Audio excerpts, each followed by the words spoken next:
حضرت مبارک صاحب بیٹھے ہوئے تھے، نقشبندیوں کے پیشوا کرنل صاحب سے پوچھا، ڈاکٹر تمہیں میں زیادہ اچھا لگتا ہوں یا میاں؟ حضرت امیر کلا رحمت اللہ تعالی علیہ آپ فرماتے ہیں نکل جاؤ امتحان کے ذریعے۔ مرشد امتحان بھی لیتا ہے، لیکن امتحان سے اس سے لیا جاتا ہے تو امتحان کے قابل ہوتے ہیں، ہر کسی سے امتحان نہیں لیا جاتا۔ ایسے کرنے سے ولایت نہیں ہے، پگڑی پہننے سے ولایت نہیں ہے، داڑھی رکھے، او داڑھی بھی سنت ہے، پگڑی بھی سنت ہے، ذکر اللہ بھی واجب ہے۔ یہ دوسرے لوگ وابی بھی کرتے ہیں، ہم بڑے نقشبندی ہیں بھائی۔ کبھی نقشبندیت پڑھی کوئی نہیں، کبھی نقشبندیت کو سنا نہیں ہے، کبھی نقشبندیت میں ایسے امامہ شریف کا شملہ رکھنا بھی جائز نہیں ہے۔ حضرت یار صاحب مبارک علیہ رحمہ فرماتے ہیں ایسے جب امامہ شریف کا شملہ رکھیں گے اس میں نور ختم ہو جائے گا، کیونکہ سنت ہے دو شانوں کے درمیان رکھیں۔ نقشبندی اسے کہتے ہیں جو سنت پر عمل کرتا ہے۔ حضرت مجدد پاک رحمت اللہ تعالی علیہ کی بارگاہ میں 14 سکھ ڈھول بجانے آنے لگے، آئے نہیں ابھی 14 سکھ، کہتے ہیں آؤ شغل لگاتے ہیں۔ یہ جو ڈھول بجاتے ہیں نا یہ شغل والے، ان کا اسلام کے ساتھ کوئی تعلق نہیں ہے، خاص کر کے نقشبندیوں کا تو تعلق ہی ڈھول سے نہیں ہے، دشمنی ہے ان کی۔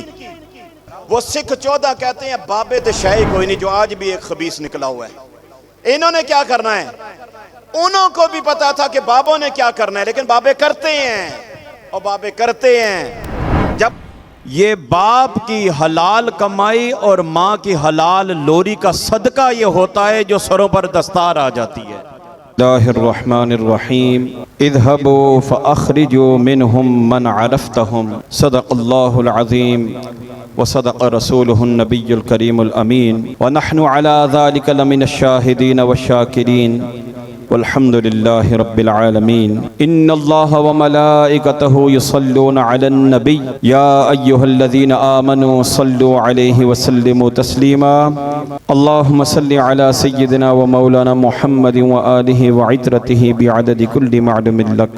گنج بخش فیض عالم مظہر نور خدا، گنج بخش فیض عالم مظہر نور خدا، ناقصارا پیر کامل کامل آرا رہنما، محفل جذب و جنونو ذوق شوق و ہاؤ ہو، پیر من ہے سیف و رحمہ از نگاہ مست تو، ای مبارک جانشین شیخ سرہندی توئی، پیر ارچی جانشین شیخ سرہندی توئی، نقش بندی یطفی روزاں از نگاہ مست تو۔ یہ محفل سجائی نہیں گئی، یہ محفل مدینے والے آقا نبی پاک علیہ السلام کے عاشقوں کو خود بلایا گیا ہے۔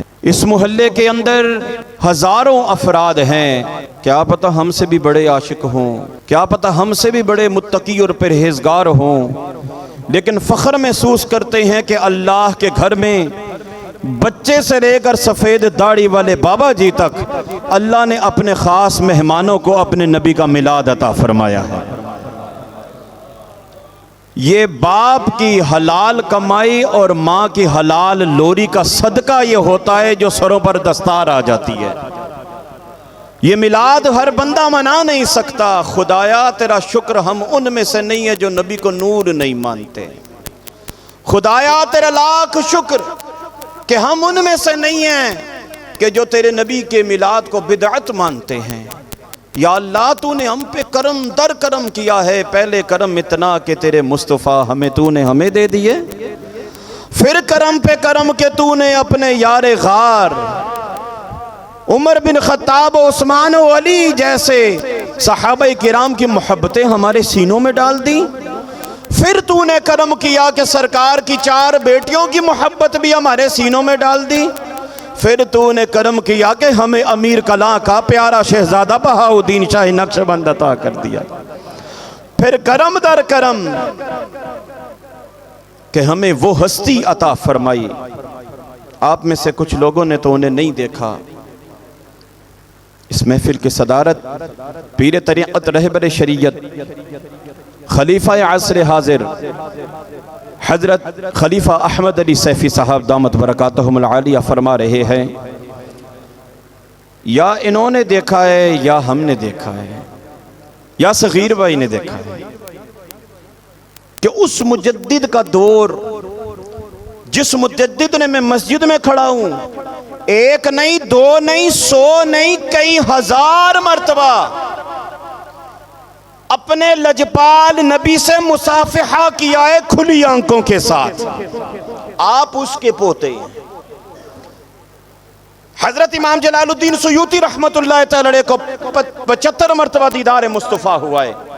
حضرت سیدنا و مرشدنا قدوۃ الاولیاء امام خراسانی نائب مصطفیٰ مجدد عصر حاضر حضرت سیف الرحمہ پیر ارچی و خراسانی رحمت اللہ تعالی علیہ 3.5 سال. کتنے سال؟ میری ویسے شکل آپ کو بھولے گی نہیں، کیونکہ شناختی کارڈ کے طور پر استعمال کی جاتی ہے کہ یار یہ سیفیوں کا شناختی کارڈ ہے. یہ جہاں پہ نظر آئے کہ الحمدللہ سیفی ادھر موجود ہیں، بھولیے گا نہیں مجھے. مبارک صاحب جن کے دربار پہ آپ عرس پہ جائیں گے، ایک نہیں، دو نہیں، ہزاروں مرتبہ کھلی آنکھوں کے ساتھ میرے مبارک صاحب، آپ کے مبارک صاحب، ہم سب کے مبارک صاحب نے نبی پاک علیہ السلام سے مصافحہ کیا. ایسے ہی تو نہیں سیفی وجد میں آ جاتے. ایسے ہی تو سیفیوں کے دشمن اتنے نہیں ہیں. جس پھول کے ساتھ خوشبو زیادہ ہو، کانٹے بھی اللہ اس کے ساتھ زیادہ پیدا کر دیتا ہے. خیر پہ میرا ٹاپک یہ نہیں ہے، 15 منٹ مجھے ملے ہیں صرف. تو دوستو، آج ہم لوگ جو فخر محسوس کر رہے ہیں نا، ہم اپنے دادا پر بھی فخر کرتے ہیں، ہم اپنے مرشد پر بھی فخر کرتے ہیں. اگر مرشد نہ ملتے تو دادا ملتے ہی نہیں. ادب کی بات کرنے لگا ہوں، دل کی کھڑکیاں کھول کے رکھیے گا سالکین کے لیے. حضرت مبارک صاحب بیٹھے ہوئے تھے، نقشبندیوں کے پیشوا. کرنل صاحب سے پوچھا، ڈاکٹر تمہیں میں زیادہ اچھا لگتا ہوں یا میاں؟ آپ سب کو سمجھ آ رہی ہے؟ ذرا میری طرف دیکھیے، ادھر دیکھیے. آپ سب کو سمجھ آ رہی ہے کہ دادا اپنے پوتے سے سوال کر رہا ہے. دادا اپنے پوتے سے سوال کر رہا ہے، کرنل تمہیں میں اچھا لگتا ہوں یا میاں؟ اور پھر کرنل صاحب تو لاجواب انسان ہے. کرنل صاحب تو یقین کریں اللہ ان کو حیات بخشے، اور کہ آپ نے فرمایا حضور بے شک آپ میرے دادا ہیں، پر مجھے میرا پیر ہی اچھا لگتا ہے. مبارک صاحب نے فرمایا اگر تو کہہ دیتا مبارک صاحب آپ اچھے لگتے ہیں تو آپ بے ادب تھے. آپ اپنے مرشد سے چل کر مجھ تک پہنچے ہو. پہلے مرشد کا ادب، پھر دادا مرشد کا ادب. آپ نے اپنے مرشد کی محبت کو ظاہر کیا. آپ کے مرشد کی بھی دعا، میری بھی دعا آپ کے ساتھ ہے. اگر سمجھ آ جائے تو پوری زندگی کے لیے بہت ہے، نہ سمجھ آئے تو یقین کرو بس بین بجانے والا کام ہے. تو محترم و مکرم دوستو، حضرت داتا صاحب رحمت اللہ تعالی علیہ کے پاس کوئی مکان نہیں تھا. ساری زندگی آپ نے مکان نہیں بنایا. آپ نے ایک ہی شادی کی تھی، آپ کی کوئی اولاد بھی نہیں ہوئی. آپ کی بیوی وصال فرما گئی، آپ نے دوسری شادی نہیں کی. پھر مرشد تھا نا، پھر نکاح ایک مرشد سے بھی ہوتا ہے. حضرت سلطان بہو رحمت اللہ تعالی علیہ کے دربار کی طرف جائیں کہ حافظ صاحب کا دربار آتا ہے. حضرت سلطان بہو رحمت اللہ تعالی علیہ کے مرید نے کہا حضور میری شادی ہے، مجھے اجازت دے دیں. آپ نے فرمایا نکاح میرے نال، شادیاں کسی اور دے نال. ہاتھ میرے ہاتھ دیتا ہی پتر، نکاح میرے نال ہویا تیرا، شادیاں کیسی تیری؟ اس نے کہا حضور پھر جدھر نکاح ہوا ہے دوسرے کو دیکھنا، غیر محرم کو دیکھنا حرام ہے. پھر ساری زندگی انہوں نے شادی نہیں کی. شادی طے ہوئی اور مرشد کی بارگاہ مل تو جاتی ہے، لیکن فنا فی شیخ ہونا بڑا مشکل ہوتا ہے. مرشد کے ساتھ وفا کرنی بڑی مشکل ہوتی ہے. ایسا کوئی مرید ہے ہم میں جو کہہ دے ٹھیک ہے پیر صاحب تسی کہندے ہو باہر سورج نکلیا تو سورج نکلا ہوگا، میری آنکھیں ہی نہ بینا ہوگی. یہ فنا کے ایک درجات ہیں. فنا کے مرشد میں فنا ہونے کے درجات ہیں. مرشد کا مرشد نہ بنے، مرشد کا مرید بننے کی کوشش کریں. حضرت داتا صاحب رحمت اللہ تعالی علیہ کے دربار پر ایک شعر لکھا ہوا ہے، سید حجویر مخدوم امم، سید حجویر مخدوم امم. اقبال، وہ اقبال جن کا اقبال خود بلند ہے، داتا صاحب علیہ الرحمہ کی طرف متوجہ ہو کے کہتے ہیں یہ جو سید حجویر ہے نا، پوری امت کو ان کی خدمت کرنی چاہیے. بات بہت بڑی ہے بھائی. سونے کے دروازے پہ شعر لکھا ہوا ہے، پڑھ کر دیکھیے گا، لفظ آگے پیچھے نہیں ہوں گے. یہ جو سید ہیں، سید حجویر ہیں، ساری امت کو چاہیے ان کی آ کر خدمت کریں۔ انہوں نے کیا کیا تھا؟ انہوں نے اپنے مرشد سے وفا کی تھی۔ آپ کو پتہ ہے کہ ہندوؤں نے 7 مرتبہ داتا صاحب کو مارا ہے، اتنا مارا اتنا مارا اتنا مارا کہ مردہ سمجھ کے چھوڑ دیا۔ پھر داتا صاحب اٹھے، مرشد پر اعتراض نہیں کیا، آپ نے فرمایا کربلا والوں سے کم مار پڑی ہے۔ آپ نے کیا کہا؟ کربلا والوں سے کم مار پڑی ہے۔ اور نقشبندی ہو تو وہ خفی ذکر کرتا ہے، یہاں نقشبندی بھی خفی صبر کرتے ہیں، خفی صبر کرتے ہیں۔ تو میرے دوستو، داتا صاحب کی زندگی کو دیکھو، مرشد کے لیے مار کھانی پڑتی ہے۔ بیوی فوت ہو گئی، شادی نہیں کی، مرشد کے حجرے کی طرف منہ کر کے اللہ اللہ اللہ اللہ کرتے کرتے دنیا سے چلے گئے۔ داتا صاحب مبارک رحمت اللہ تعالی علیہ کے یہ جو دربار شریف ہے اس کو حرم کہا گیا ہے۔ میں نہیں کہہ رہا، اس کو اجمیر کے بابا نے حرم کہا ہے، اس کو چشت کے خواجگان چشتیہ نے، خواجہ معین الدین چشتی اجمیری رحمت اللہ تعالی علیہ اس کو حرم کہتے ہیں۔ کیوں کہتے ہیں؟ اقبال کہتے ہیں کہ یہ خواجہ صاحب علیہ الرحمہ جو آ کر یہاں پر چلے کاٹ رہے ہیں، ظاہری بات ہے ملتا تو حرم سے ہی ہے۔ خواجہ حضور جیسے بندے آ کر اس حرم میں چلے کاٹ رہے ہیں۔ تو میرے دوستو، ہمیں داتا صاحب مبارک علیہ الرحمہ کا فیض شاہ جیون کالونی میں بھی مل رہا ہے۔ داتا صاحب علیہ الرحمہ کا فیض حاصل کرنا ہے تو مرشد کے قدم چومو، مرشد کے دستباسی کرو۔ اور آپ کو ایک ادب بتاؤں، میں نے زندگی میں اپنے مرشد کے گھر کی طرف پاؤں نہیں کیے، میں خانہ خدا میں کھڑا ہوں۔ ادب بڑے بڑے ہیں، کو کرنے والا ہو یار، برتن کوئی مل جائے جس میں خیرات ڈالے، جس میں فیض ڈالے، ڈالنے کے لیے بڑا کچھ ہے۔ کوئی برتن نقشبندی سلسلے پہ بڑا فخر کرتے ہیں نا، آئیں آپ کو پھر حضرت بہاؤالدین شاہ نقشبند کی بارگاہ میں لے چلے۔ آپ کو پتہ ہے آپ سب کون ہیں؟ نقشبندی۔ ہم سب کون ہیں؟ اور بھائی اگر نہیں ہے تو نہ بولو، اگر ہیں تو دھڑلے سے بولو، ہم کون ہیں؟ او بابا جی بہاؤالدین شاہ نقشبند بھی خوش ہوں گے، ہم سب ہیں نقشبندی۔ وہ نقشبندی کون، کیسے، کب بنے؟ مرشد کی اطاعت کر کے بنے۔ مرشد نے کہا نکل جائے ادھر سے، حضرت امیر کلام رحمت اللہ تعالی علیہ آپ فرماتے ہیں نکل جاؤ۔ امتحان کے ذریعے مرشد امتحان بھی لیتا ہے، لیکن امتحان سے اس سے لیا جاتا ہے تو امتحان کے قابل ہوتے ہیں، ہر کسی سے امتحان نہیں لیا جاتا۔ وہ نکل گئے، پوچھا نہیں حضور کہ میری غلطی کیا۔ آج کا مرید تو کہتا ہے نا سانو دسو کی یہ در نہیں تو کوئی اور در، وہ نہیں تو کوئی اور در، کنجری در دردی رن ہک دردی۔ یاد رکھیے گا، مرشد کی بارگاہ ایک ہوتی ہے۔ یقین کریں آپ لوگ، مرشد نے جب فرمایا نکل جاؤ تو بہاؤالدین شاہ نقشبند رحمت اللہ تعالی نکل کے گھر نہیں گئے، لوگوں کو غیبتیں نہیں کی، لوگوں کے سامنے تماشا نہیں لگایا مرشد کا۔ مرشد کے در پہ دروازے پہ 3 دن پڑے رہے، 3 دن۔ ولایت ایسے نہیں ملتی، ایسے ایسے ایسے کرنے سے ولایت نہیں ہے، پگڑی پہننے سے ولایت نہیں ہے، داڑھی رکھے، او داڑھی بھی سنت ہے، پگڑی بھی سنت ہے، ذکر اللہ بھی واجب ہے۔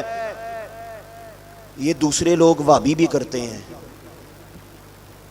لیکن ایک دل اللہ نے ہم میں رکھا ہوا ہے، اس دل کو کعبہ سیدھا کرنا پڑتا ہے، اور وہ مرشد کرواتا ہے، وہ مرشد ہی کعبہ سیدھا کرواتا ہے۔ پھر پگڑی کا بھی ثواب ملتا ہے۔ سکھ بھی پگڑی پہنتا ہے، ثواب نہیں ہے۔ سکھ کی بھی داڑھی ہے، ثواب نہیں ہے، کیونکہ اس کے پاس نور مصطفیٰ علیہ الصلوۃ والسلام نہیں ہے۔ حضرت بہاؤالدین شاہ نقشبند رحمت اللہ تعالی علیہ دروازے پہ پڑے ہیں، مرشد پاک جا رہے ہیں، ٹھوکر لگتی ہے، کون؟ سگے تورا بہاؤالدین، سگے دربار بہاؤالدین، یعنی آپ کے در کا کتا بہاؤالدین۔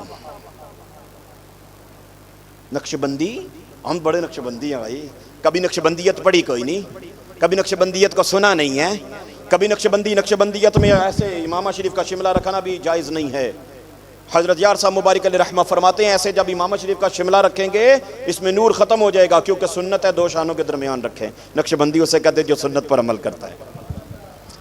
حضرت بہاؤالدین شاہ نقشبند رحمت اللہ تعالی علیہ 3 دن بعد جب مرشد نے اٹھایا، سید ہے حضرت بہاؤالدین شاہ نقشبند رحمت اللہ تعالی علیہ سید ہیں، مرشد نے جب سینے لگایا نا، دکھ سارے بھول کے مرشد کے گلے لگ کے رونا شروع ہو گئے، اور پھر ہاتھ چومے اور پاؤں چومے، حضور راضی ہیں؟ بس اتنا پوچھا، یہ نہیں کہا حضور آج تو بتا دے میری غلطی کیا تھی۔ اور یار مرشد لیلا اور مجنو جیسا پیار ڈھونڈتی ہے۔ یقین کریں حضرت بہاؤدین شاہ نقشبند رحمۃ اللہ تعالی علیہ کون تھے، کیوں اتنا بڑا مقام پایا ہے؟ آپ میں سے جو بزرگ لوگ ہیں ان کو بٹوانی کا پتہ ہوگا۔ استنجا کے لیے پتھر تیار کیے جاتے تھے اور وہ پتھر حضرت بہاؤدین شاہ نقشبند تیار کرتے تھے۔ حضرت بہاؤدین شاہ نقشبند اپنے مرشد کے استنجا کے لیے جو پتھر استعمال ہوتے تھے وہ حضرت بہاؤدین شاہ نقشبند رحمۃ اللہ تعالی علیہ کرتے تھے۔ آؤ پھر ادب بتاؤں، اتنا ادب یار، خدایا وہ ماں کو سلام جس نے اتنا ادب بہاؤدین شاہ نقشبند میں ڈالا۔ ایک دن سوچتے ہیں کہ یہ کھردرا ہے، اس کو ملائم کیا اچھی طرح سے پتھر کو، پھر آپ کو پتہ ہے انہوں نے کہاں لگا کر چیک کیا کہ میرے مرشد جب استنجا کریں گے تو ان کو یہ چبھے نہیں، انہوں نے اپنے پتھر کو یہاں پر چیک کیا۔ نہیں سمجھ آ رہی، نہیں سمجھ آ رہی۔ کر خدمت فقیروں کی اگر کوئی مرتبہ چاہیے، نہیں ملتا یہ گوہر بادشاہوں کے خزینوں سے۔ نقشبندی حضرت باقی باللہ حضور رحمت اللہ تعالی علیہ، حضرت مجدد الفسانی علیہ رحمہ کے مرشد پاک، آپ کے دسترخوان پر آپ کا پیر بھائی بیٹھتا ہے اور اس نے کہا بسم اللہ وعلی برکت اللہ، آپ نے فرمایا اس کو نکالو یہاں سے، اٹھو اس کو نکالو یہاں سے۔ یہ کیسا نقشبندی ہے کہ جہر بسم اللہ پڑھتا ہے؟ ہم نقشبندی ہیں۔ جب کا میں نے اپنے پیر و مرشد سے یہ بیان سنا ہے، میں گھر سے جب باہر نکلتا ہوں میں دعا بھی خفی پڑھتا ہوں، بسم اللہ توکلت علی اللہ ولا حول ولا قوت الا باللہ العلی العظیم۔ واش روم میں جب میں جاتا ہوں تو جب جانے سے پہلے تھوڑی دیر پہلے کھڑا ہو کے میں دل میں دعا پڑھ کے جاتا ہوں، کیونکہ میرے لیے میرے مرشد کا امر ویسا ہی ہے جیسے آپ نے تقریر کی، اس میں امر آ گئے ہیں کہ اب نقشبندیوں کو عمل کرنا چاہیے۔ اور یقین کریں اللہ کے گھر میں کھڑا ہوں، مجھے نورانیت میں اور اضافہ ہوا ہے جب میں نے مرشد کی بات کو ماننا شروع کر دیا۔ مرشد کی بات مانیں گے تب اندر کے سینے روشن ہوں گے۔ حضرت مجدد الفسانی رحمت اللہ تعالی کی بات کرتے ہیں، اس کے بعد انشاءاللہ العزیز ایک بلی کا واقعہ سنا کے آپ سے اجازت چاہوں گا۔ حضرت مجدد الفسانی علیہ رحمہ سو گئے، نصیب جاگ گیا، آمنہ کے لال آپ کی خواب میں تشریف لے آئے۔ حضرت مجدد الفسانی رحمت اللہ تعالی علیہ دیکھ رہے ہیں، یا رسول اللہ علیہ السلام آپ میری طرف کیوں دیکھ نہیں رہے؟ اب غور سے بات سنیے گا، شاید آج یہ پہلی دفعہ آپ تک پہنچے، کیا پتہ پہنچی بھی ہو۔ حضور علیہ السلام نے فرمایا من طعام در خانہ عائشہ می خرم، یہ جو تم اپنے گھروں میں نیاز دیتے ہو نا، یہ سب کے لیے۔ نبی پاک علیہ السلام نے فرمایا جو تم کھانے پر دعا کرتے ہو، سارے نبیوں کو یاد کرتے ہو، میں محمد کو یاد کرتے ہو، میرے ماں باپ کو یاد کرتے ہو، میری ساری ازواج کو یاد کرتے ہو، میری بیٹیوں کو یاد کرتے ہو، تو امت کے تمام اولیاء کو یاد کرتے ہو، پر جس کے حجرے میں آتے ہیں اسے عائشہ کہتے ہیں، اسے عائشہ کہتے ہیں۔ عائشہ کو کیوں نہیں پیش کرتے؟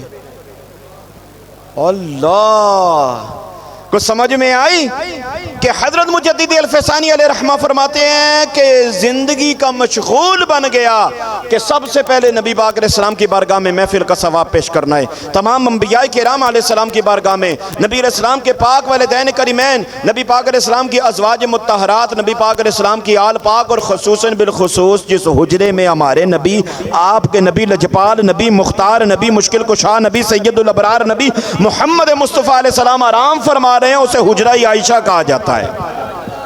اپنے گھروں میں جب بھی دعا مانگے، یا اللہ یہ ہم اس محفل کا ثواب ادب سے، احترام سے، فقیرانہ درویشانہ اما عائشہ صدیقہ رضی اللہ عنہا کی بارگاہ میں تحفہ پیش کرتے ہیں۔ اس کے بعد حضرت مجدد پاک علیہ رحمہ نے کبھی اما عائشہ صدیقہ رضی اللہ عنہا کے نام کی نیاز ضرور پکائی، تحفہ دیا۔ حضرت مجدد پاک رحمت اللہ تعالی علیہ کی بارگاہ میں 14 سکھ ڈھول بجانے آنے لگے، آئے نہیں ابھی، 14 سکھ کہتے ہیں آؤ شغل لگاتے ہیں۔ یہ جو ڈھول بجاتے ہیں نا، یہ شغل والے، ان کا اسلام کے ساتھ کوئی تعلق نہیں ہے، خاص کر کے نقشبندیوں کا تو تعلق ہی ڈھول سے نہیں ہے، دشمنی ہے ان کی۔ حضرت مجدد الفسانی علیہ رحمہ اپنے خلیفہ کی خواب میں آ کر کہتے ہیں ان کو کہو ذرا میرے بیٹے محمد معصوم اول کی دربار پر چکر لگائیں. میری طبیعت اب رسول اللہ علیہ السلام کی طبیعت جیسی ہو گئی ہے، کیونکہ وہ بھی کریم ہے، اب میں بھی کریم ہوں. میرے دربار پر اب جو جیسا کرتا ہے میں کریم ہوں، کیونکہ میں در مصطفیٰ علیہ السلام کا فقیر ہوں. ذرا ان کو کہو میرے بیٹے کی بارگاہ میں جائیں. صبح اٹھے، ان 14 سکھوں کو کہا اے سکھو، حضرت کی بارگاہ میں بعد میں جانا، پہلے محمد معصوم اول کی بارگاہ میں ڈھول تو بجاؤ ذرا. وہ سکھ 14 کہتے ہیں بابے تے شے کوئی نہیں، جو آج بھی ایک خبیث نکلا ہوا ہے. انہوں نے کیا کرنا ہے؟ انہوں کو بھی پتا تھا کہ بابوں نے کیا کرنا ہے، لیکن بابے کرتے ہیں اور بابے کرتے ہیں.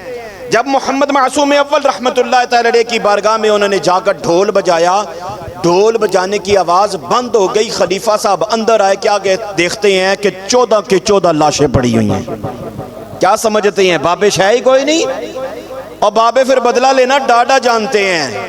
اور کسی بابے نے بخاری لکھی ہے، کسی بابے نے مشکات لکھی ہے، کسی بابے نے ابو داؤد لکھی ہے، کسی بابے نے امام جلال الدین سیوطی علیہ رحمہ نے کتاب لکھی ہے.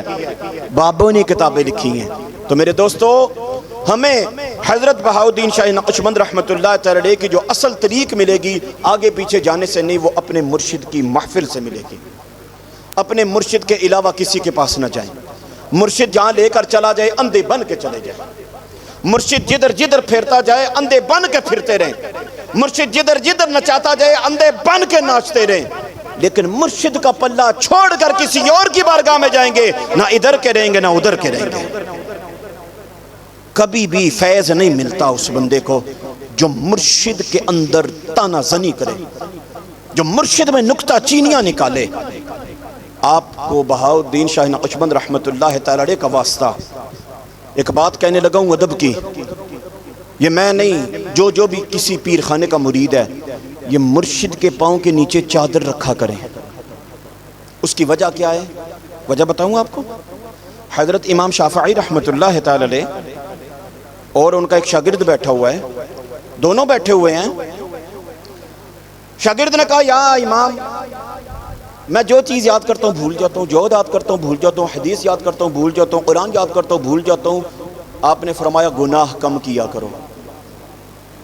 گناہ انسان کے دماغ کو ختم کر دیتی ہے، انسان کے نسیان کی بیماری شروع ہو جاتی ہے. تم ایک درجہ مجھ سے اوپر بیٹھے ہوئے ہو. انہوں نے کہا حضور نہیں، آپ بھی زمین پہ میں بھی زمین پہ. آپ نے فرمایا اٹھو ذرا. اٹھا تو وہ ایک شاپر کے اوپر بیٹھے ہوئے تھے، کاغذ کے اوپر.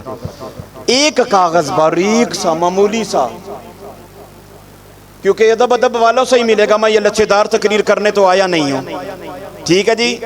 میں صرف پیر صاحب مبارک علیہ رحمہ کے لیے آتا ہوں یہاں پر کہ جتنا میرے اندر خزینہ ہے یا کچھ بھی ہے، میں اپنے پیر بھائی کے بیٹوں کی، بچوں کی، مریدوں کی تربیت کر کے جاؤں. شاید اگلی بار آپ کو میری موت کی خبر ملے.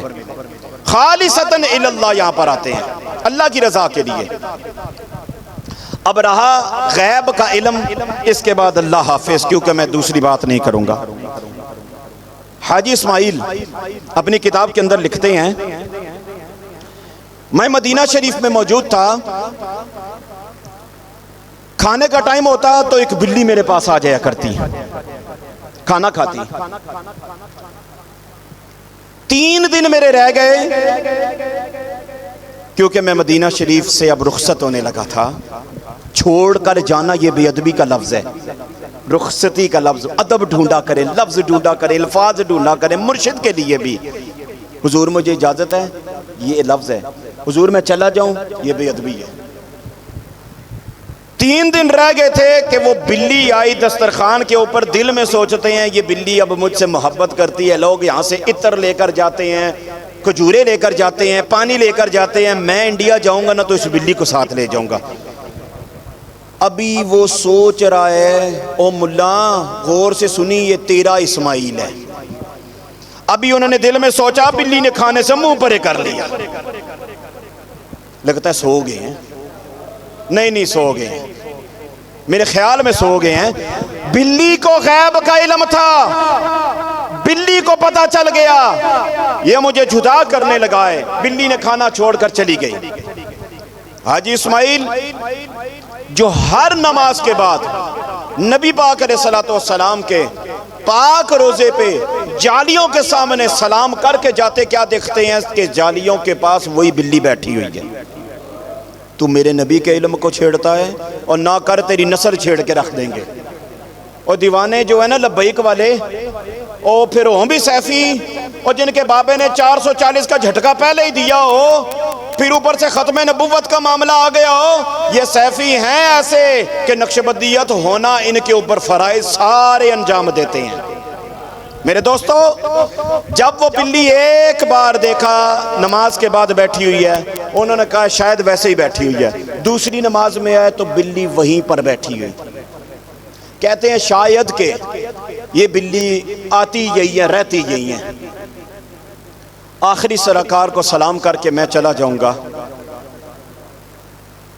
یقین کرو دوستو، حاجی اسماعیل ادھر سوتا ہے، ادھر مقدر جاگ اٹھتے ہیں۔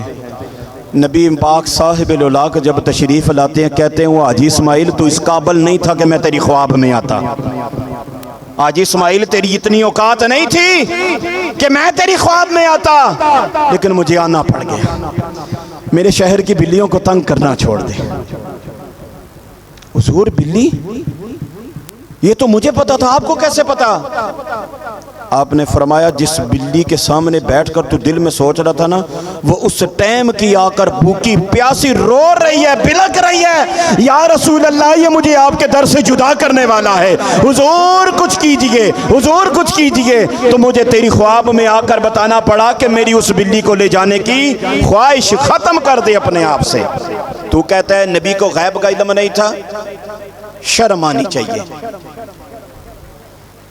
اپنے گھروں میں میلاد منائیں، 10 روپے کی ٹافیاں لے لے لیکن میلاد منائیں، بٹن کھول کے میلاد منائیں، بتائیں ہم میلاد والے ہیں۔ کبھی شرمانا نہیں، کبھی ڈرنا نہیں۔ آپ میں سے اللہ کس نے دیکھا ہے؟ کوئی ہے جس نے اللہ دیکھا ہے؟ اللہ دیکھا ہے؟ آپ میں سے ہے کسی نے ہوا دیکھی ہے؟ اگر دیکھی اللہ دیکھا نہ تو آؤ مجھے بھی دکھاؤ۔ بغیر دلیل کی اللہ کو مانتے ہیں کیونکہ ہمارے محمد عربی علیہ السلام نے مانا ہے۔ میں نہیں کہہ رہا، مکتوبات امام ربانی میرے پاس پڑھی ہوئی، اس کے اندر لکھا ہوا ہے کہ یا اللہ ہم تجھ کو اس لیے ایک مانتے ہیں کہ محمد عربی نے ایک مانا ہے۔ ہم اللہ کو مانتے ہیں، ہوا دیکھی نہیں ہے، مانتے ہیں۔ اسی طرح بغیر دلیل کیلو کال کے آپ کہیں ہم میلاد بغیر کسی تصدیق کے مانتے ہیں، ہم کرائیں گے، جلائیں گے، جلو۔ اور ہم تو اس کا میلاد منا رہے ہیں کہ جس کو اللہ بھی یصلون علی النبی کہتا ہے، جس پر فرشتے درود بھیجتے ہیں۔ ختم نہیں ہو گیا، کام نہیں رکا۔ آج بھی نماز میں پڑھتے ہو السلام علیکہ ایھا النبی ورحمت اللہ وبرکاتہ۔ جو 5 وقت نماز پڑھتا ہے وہ سچا میلادی ہے، وہ اپنے آقا کو ہر نماز میں تحفہ دیتا ہے، آنکھوں کی ٹھنڈک پہنچاتا ہے۔ اور یہ جو لائٹیں لگا رہے ہیں ہم سب بتاتے ہیں کہ ہمارے آقا کا میلاد آ گیا ہے، ہم اپنے گھروں میں منائیں گے۔ درود شریف کا تحفہ، قرآن پاک کا تحفہ، ذکر اذکار کا تحفہ، اپنی بیوی کو کہیں، بچوں کو کہیں، بہن کو کہیں، بیٹی کو کہیں، پڑھ تو بھی۔ میں نے اپنے بیٹے کو کہا مجھے 12 دن کے اندر قرآن پڑھ کے دے، میں 500 روپیہ دوں گا تجھے۔ میرا بیٹا 11 سال کا ہے، لالچ دے رہا ہوں بابا فرید کی طرح، لالچ دے رہا ہوں۔ میری بیٹی ابھی 7 سال کی ہے، میں نے کہا مجھے 1000 مرتبہ درود شریف پڑھ کے دو، میں تمہیں 200 روپیہ دوں گا۔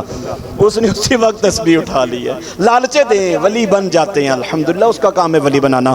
اللہ مجھے اور آپ کو عمل کی توفیق عطا فرمائے۔ در مرشد دا خانہ کعبہ، حج ضروری کریے اور تقوی رکھ محبوبہ والا، چل دوبارہ مریے۔ وَمَا عَلَيْنَا